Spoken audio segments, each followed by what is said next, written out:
नमस्कार, आप देख रहे हैं hello India news Varanasi. Lions club Varanasi Ganga का 49वां अधिष्ठापन समारोह हिंदुस्तान होटल में आयोजित हुआ। कार्यक्रम में लायन पिंकू अग्रहरी ने क्लब के नए अध्यक्ष के रूप में शपथ ली। वहीं लायन अशोक मौर्य ने महामंत्री और लायन सुनील केसरी ने कोषाध्यक्ष पद की जिम्मेदारी संभाली। कार्यक्रम की शुरुआत दीप प्रज्वलन के साथ हुई।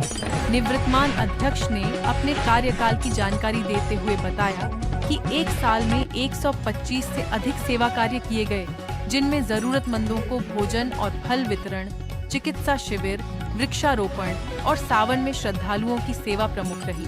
मुख्य अतिथि लायन उदय चंदानी ने कहा कि लायंस क्लब समाज के जरूरतमंद लोगों की मदद के लिए लगातार सेवा कार्य करता है। नवनिर्वाचित अध्यक्ष पिंकू अग्रहरी ने कहा कि आने वाले समय में सेवा कार्यों को और बढ़ाया जाएगा और अधिक से अधिक लोगों तक मदद पहुंचाई जाएगी। कार्यक्रम में नए सदस्यों को भी क्लब की सदस्यता दिलाई गई। अतिथियों और पदाधिकारियों को सम्मानित किया गया। कार्यक्रम का संचालन डॉक्टर शोभनाथ सिंह ने किया। पिंकू कुमार अग्रहरी हैं, लायंस क्लब वाराणसी गंगा के। आज का कार्यक्रम किस संदर्भ में है? आज का हम लोग का गवर्नर जी आ रहे, आज हमारा इंस्टॉलेशन है, आज हमारा शपथ ग्रहण भी है। अच्छा, ये जो लायन क्लब है गंगा, ये क्या क्या कार्य करती है और कहाँ करती है? ये खाली गंगा जो है सबका सेवा करता है, जो भी से हो सकता है, मतलब सेवा के लिए जाना जाता है गंगा। गंगा इसीलिए बना है। लायंस का पीछा कितनी सेवाएं हो चुकी हैं? हाँ, अब तक कितनी सेवाएं हो चुकी हैं? इस समय सेवा हर हफ्ते चलता है। हम लोग हर हफ्ते खिचड़ी बढ़ता है, साड़ी बढ़ता है, फल बढ़ता है। अभी सेवा भैया था, अभी जगन्नाथ जी का मिला था, उसमें बटा शरबत बटा, ये कोई लड़की के साथ शादी बढ़ता है, उसमें बटा है। हम लोग यार तो 8 कर चुके अपने क्लब का। पिछले साल हर साल होता है, जो आते हैं सेवा के उनका काम होता है। आपके सदस्यों को संदेश ही देना चाहते हैं कि गंगा क्लब में लोग सेवा भाव से लिए जुड़ रहे हैं, लोग सेवा करना जानते हैं। हम चाहते हैं कि हर कोई सेवा करे।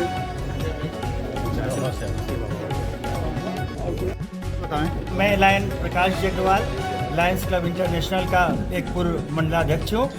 मंडल हम लोगों का एक डिस्ट्रिक्ट एक क्षेत्र होता है, जिसमें हमारा क्षेत्र गोरखपुर से लेकर इलाहाबाद तक और मध्य प्रदेश के भी कुछ जिले इसमें हैं। तो लगभग 525 किलोमीटर के रेडियस में हमारा क्षेत्र है। उसका मैं 2015-16 में मंडलाध्यक्ष रहा। भारत से बाहर कितने मंडल हैं आपके क्लब? हमारे पूरे उत्तर भारत में 10 मल्टीपुल है, 10 डिस्ट्रिक्ट हैं। इनको मिलाकर एक मल्टीपुल बनता है, जो कि जम्मू कश्मीर से लेके इधर तक फैला हुआ है। पूरा गोरखपुर और लखनऊ सारा उसमें आता है। क्या भारत से बाहर भी आपका क्लब काम करता है? विश्व के 210 देशों में हमारे क्लब की शाखाएं हैं। लगभग 50,000 क्लब हैं और 14,29,000 करीब मेंबर इस समय है। और इसका उद्घाटन प्रादुर्भाव शिकागो में हुआ था। हमारा हेड ऑफिस अमेरिका शिकागो में। सर, आज कुछ बच्चियों को जो है साइकिल वितरण का भी आयोजन है। कितनी साइकिलें दी जाएंगी? यहाँ पर पिछले दिनों हमारे डिस्ट्रिक्ट का इंस्टॉलेशन, जैसे आज हमारे क्लब का पदग्रहण समारोह है, वैसे ही हमारे डिस्ट्रिक्ट का भी पदग्रहण समारोह हुआ था। उस दिन काफ़ी साइकिल और ट्राई साइकिल, सिलाई मशीन वगैरह देने के लिए इकट्ठा की गई थी। उसी में से कुछ आज यहाँ वितरित की जाएंगी। हम लायंस ये सौरभकांत है।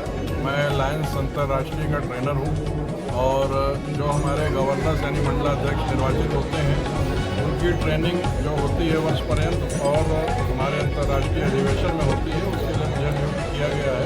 2 वर्षों में लगभग 50 से अधिक मैं गवर्नरों की ट्रेनिंग करा चुका हूँ और पिछले वर्ष भी मेरी नियुक्ति इसी कार्य के लिए हो गई। मैं पूर्व मंडलाध्यक्ष रहा हूँ और साथ में मैं पूर्व वाइस काउंसिल चेयरमैन हूँ।